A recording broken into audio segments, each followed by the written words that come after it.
So I decided to do my tour of my board game room. It's 2019, so again I got a little sign here. This is board game room, done in vinyl by my wife. This was one of her first vinyl works. She's gonna redo it, she said, because it's starting to droop a little bit there. The stickiness is starting to come off, but this was her test. I come down here. Got the board game art. I haven't changed it in a while, mostly because I really love the Miko's art. He does the entire North Sea trilogy, also does Architects of the West Kingdom, soon to be Paladins of the West Kingdom, which is coming to Kickstarter, I believe around March maybe. And he's doing the art for the new Griffo games. It's a sci-fi type game.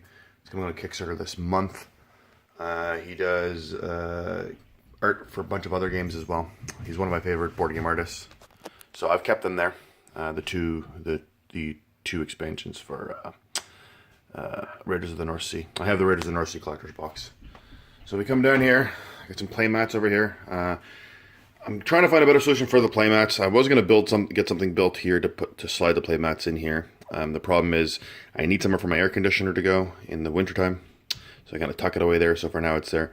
This Mage Knight Ultimate is not mine. I run a group buy where people, I think I've mentioned this in the past, people purchase games online, and to reduce shipping or to get no shipping costs, we all pool in together and they get delivered to my house. So basically what that means is that an individual can buy one game for 50 or 60 bucks and combine with a person that spends $120, another person spends 30 bucks, they hit the $200 minimum. All three of them get free shipping. It comes to my house, and they can pick this up. So this, I believe, is being picked up today or tomorrow by the person that picked it up. The only problem with running the group buy is you tend to buy more games because I wasn't originally interested in Mage Knight, the Ultimate Edition. I picked this up, weighed quite a bit, watched a few unboxing, a few reviews of Mage Knight itself, and now I'm semi-interested in it. So I may end up in my collection, I may buy it, and that's all the fault of the person who ordered it in this group buy. And that's happened quite a few times in this group buy. I'll pick up a game and I'll be like, hey, that's, something that I never thought of or wasn't remotely interested to begin with, and then bam, becomes that way. So this is my two-player section, as you see here. She did vinyl work. This was not one of her first ones, and I actually love this quite a bit. I play yellow, so that's why it's a yellow meeple. Two-player games is my two-player only section. So you come down here, we got the Star Wars Risk, Queen Gambit's Light, I guess you'd call it. 2 to 4 players, pretty much just a two-player. Some more Miko art. These are postcards that came in the Raiders of the North Sea stuff. Carcassonne, 2-player. It's a German-only version. I'm got quite a Carcassonne collection, which is why I decided to pick it up. Love it. Basically, regular Carcassonne in smaller tiles. The tiles are really, really tiny. It's a 10 box. Picked it up through German Amazon. It was pretty dirt cheap. Well, dirt cheap considering what it was. I think it was Canadian. It cost me less than 20 bucks to get it shipped here. Right. So you come in here to your two-player section. Got quite a few games here. I think 42 maybe-ish. The two on this side aren't two-player games. The reason for it is they're part of the group buy. Those are 2 copies of games that people have to pick, that are coming to pick up. Just got the Duelosaur Island Extreme Edition.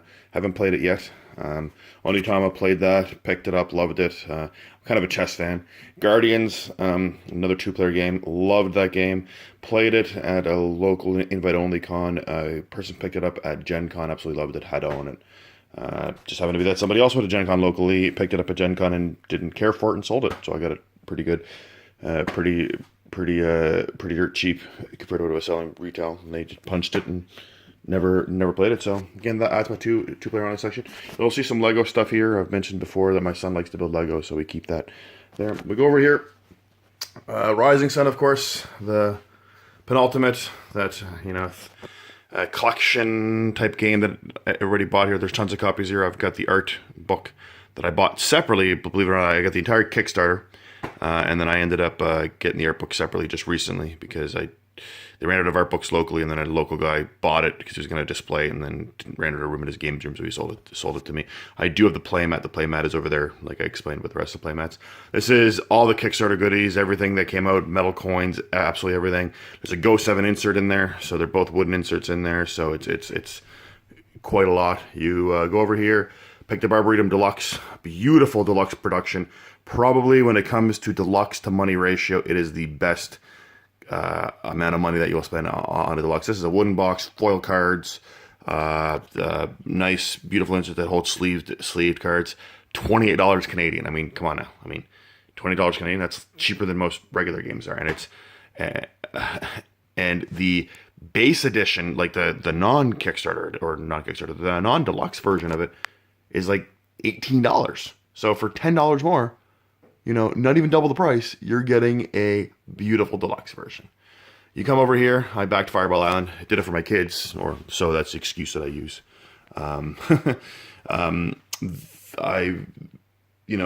I use some games like this as an excuse that I got it for my kids. This is the Kickstarter version.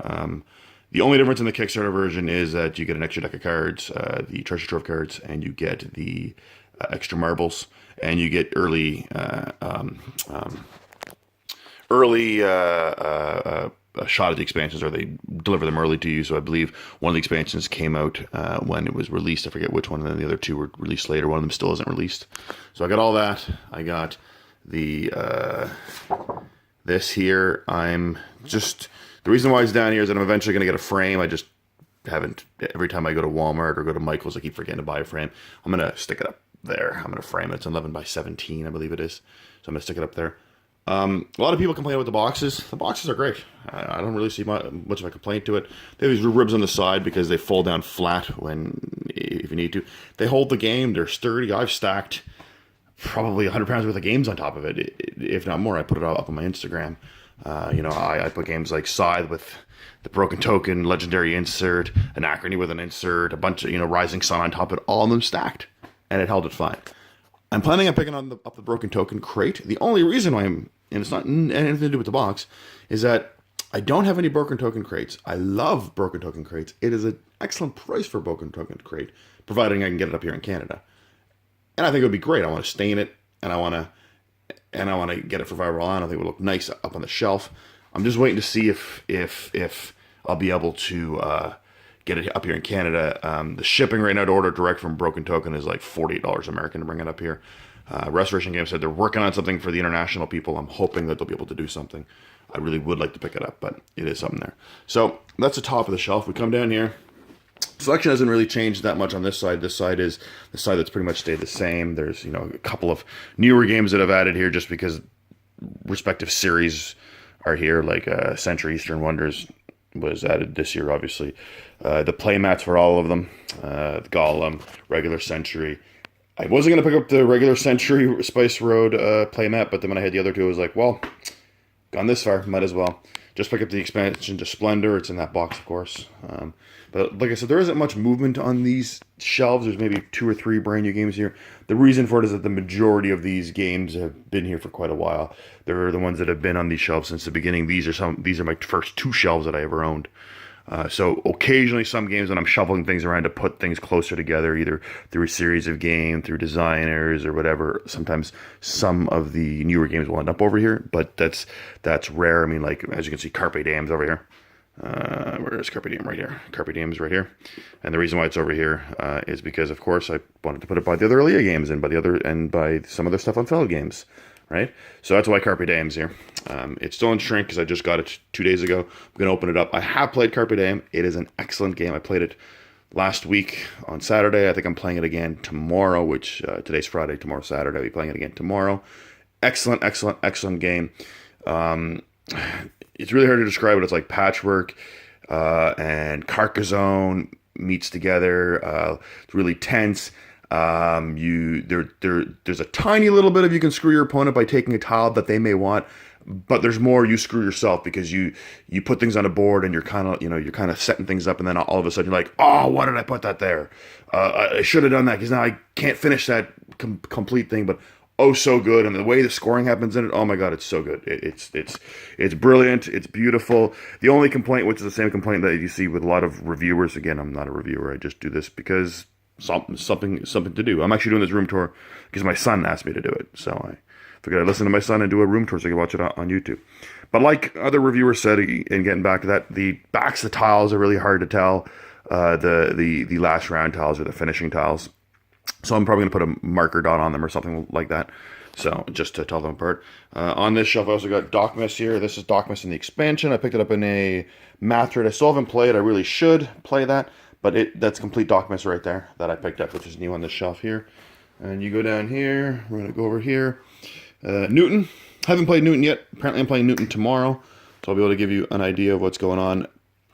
It's really funny. I own the games. I sometimes don't even play my copy, or my copy doesn't even get played, but I played the game numerous times. Like, as an example, I played, I guess you call it Troy, numerous times, probably about 5 or 6 times. I played it with the expansion a few times.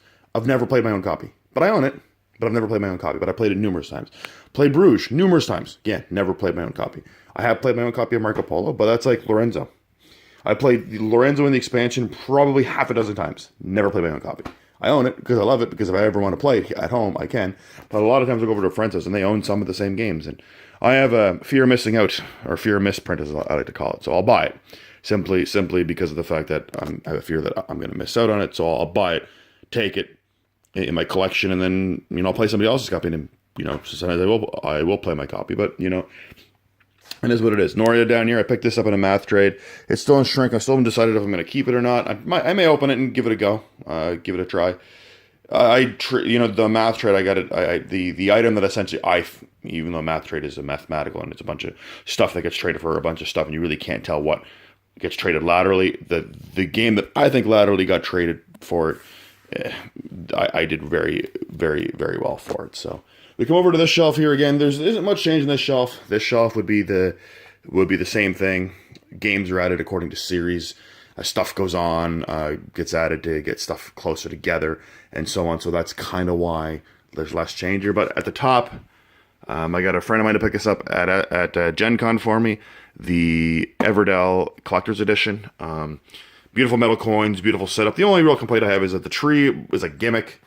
I set up the tree to play with, and I have played this copy, my copy. I set up the tree to play with when I'm playing with new players so that they can see the wow, but when I don't have new players, I just put the stuff flat on the ground because I find it very cumbersome. But it's a beautiful game. I absolutely love the game. It's a nice little engine building card game. Oh, beautiful game. It's fantastic. I picked this up in a math trade. I believe it was this year, maybe in the last year. Ticket to Ride the card game. Hard to find. People say it's not a great game. I'm kind of collecting Ticket to Ride. So, I have my Ticket to Ride 10th anniversary, my Alvin and Dexter down there. So, I do collect it. Over here, picked up at Gen Con. Somebody brought this home for me. The same guy that got the Everdell. Carcassonne the dice game, which is rare to find outside of conventions, but apparently it's very common in conventions and cheap. It's only $5. This is a meeple cutting board with Klaus Jürgen. I can't pronounce the name. The designer of Carcassonne signed this. A friend of mine went to the International Carcassonne tournament in Essen, and he got him to sign it for me. And this is the Essen 18 tile. So when you come down to the actual games here, and actually we'll look across the top here. Santorini, the Kickstarter edition, has been there for quite a while. Then I got some games here. Got 3 games here that aren't necessarily games that can actually get up on that can actually get in the shelf or fit in the shelf properly.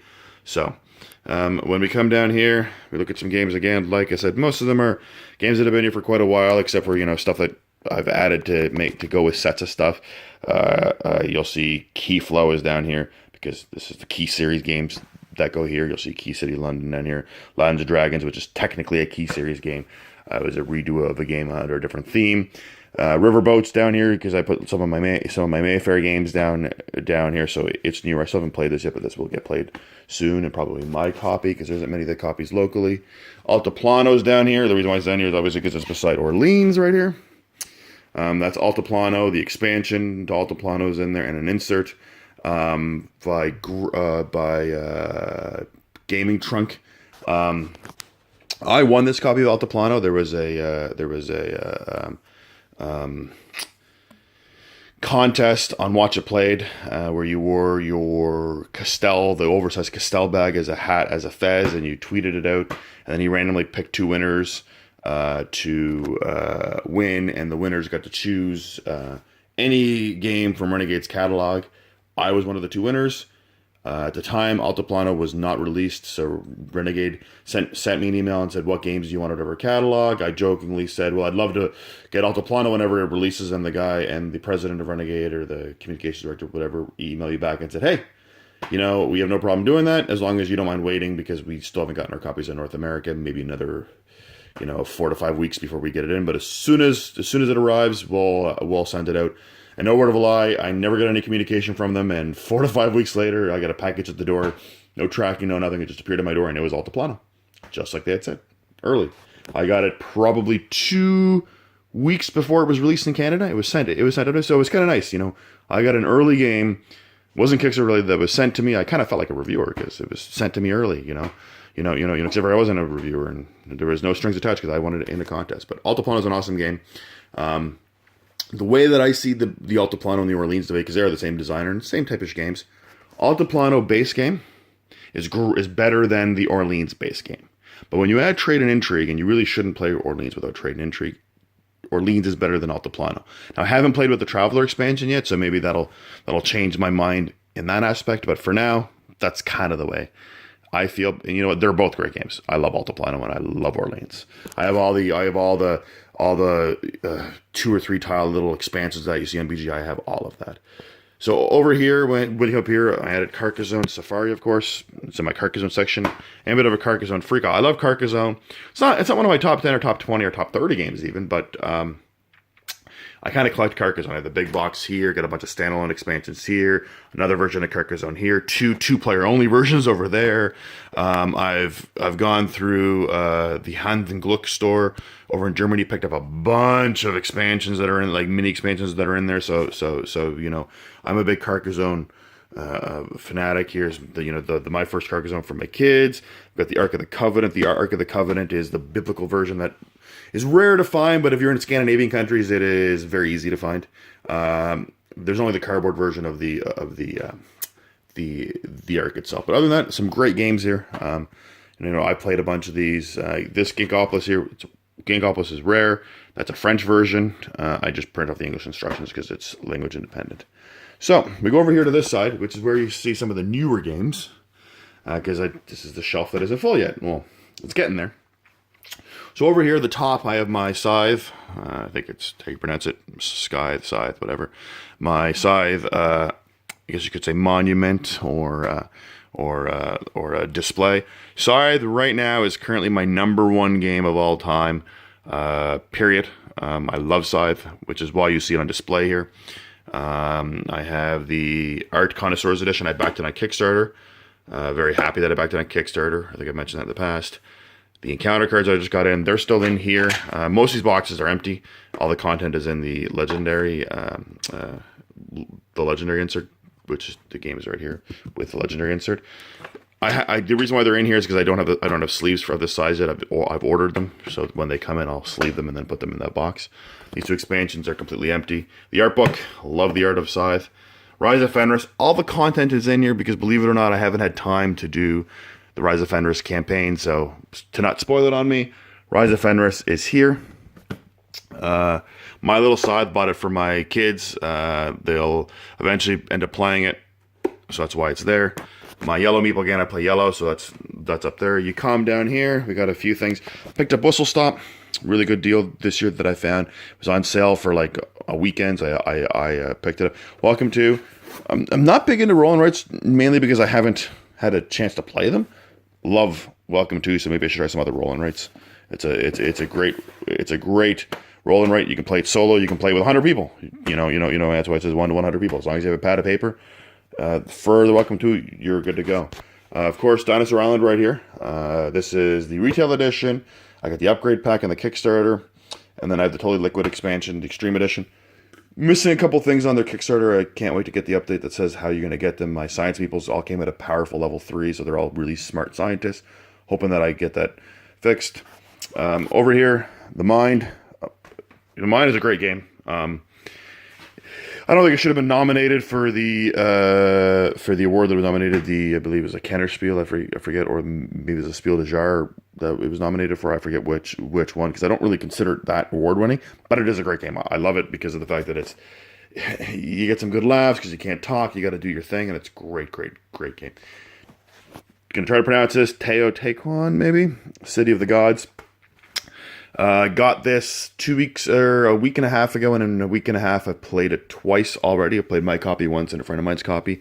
Excellent, excellent game. It is my number 2 game of 2018 of the brand new games.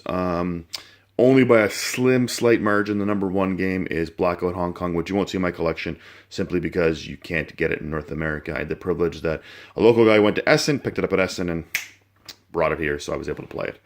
Coimbra, fantastic game. It's in my top 10 of all time.